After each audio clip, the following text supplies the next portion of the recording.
નમસ્કાર, આપ જોઈ રહ્યા છો સ્પાર્ક ટુડે ન્યૂઝ. ચાણસદ ગામેથી પ્રવાસી ફ્લેમિંગો પક્ષી ઈજાગ્રસ્ત હાલતમાં મળી આવ્યું છે. પ્રાણી જીવરક્ષક સંસ્થા દ્વારા સારવાર આપી વન વિભાગને સોંપવામાં આવ્યું. પાદરા તાલુકામાં અનેક ગામોમાં વિદેશી પક્ષીઓનું આગમન થયું હોય છે, ત્યારે ગતરોજ પ્રાણી જીવરક્ષક સંસ્થાના હેલ્પલાઇન નંબર પર ચાણસદ ગામેથી એક પક્ષી ઈજાગ્રસ્ત થયું હોવાની જાણ થઈ હતી. પ્રાણી જીવરક્ષકના રોકી આર્ય વન વિભાગને જાણ કરી ચાણસદ ગામે પહોંચ્યા હતા અને વિદેશી ફ્લેમિંગો પક્ષી ઈજાગ્રસ્ત હાલતમાં હોય તેની પ્રાણી જીવરક્ષક ટીમ દ્વારા સારવાર કરવામાં આવી અને વન વિભાગને સોંપવામાં આવ્યું છે.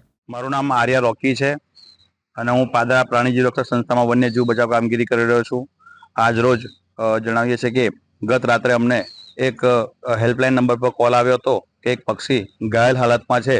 તો અમે તાત્કાલિક ધોરણે અમે ત્યાં પહોંચીને ત્યાં જોયું તો એ પક્ષીનું નામ છે ફ્લેમિંગો, જેને નાનો હંજ કહેવામાં આવે છે, જે ઘણી બધી તાદાદમાં અહીંયા આગળ આવે છે. શિયાળાની ઋતુની અંદર અહીંયા આગળ આવતા હોય છે. અહીંયા આગળ કચ્છ જેવા વિસ્તાર છે, નર સરોવર છે, ત્યાં આગળ પોતાના ઈંડા મૂકવા માટે આવે છે ત્યાં આગળ, અને ખૂબ મોટા પ્રમાણમાં જોવા મળતા હોય છે. અને વિદેશી પક્ષી પણ કહેવામાં આવે છે. પણ અમને ઘાયલ હાલતમાં જોવા મળ્યું. અમે પાદરા આરએફઓ સાહેબશ્રીને જાણ કરી અને તે પક્ષીને સહી સલામત રેસ્ક્યુ કરી પાદરા વન વિભાગે જમા કરાવી દીધેલ છે.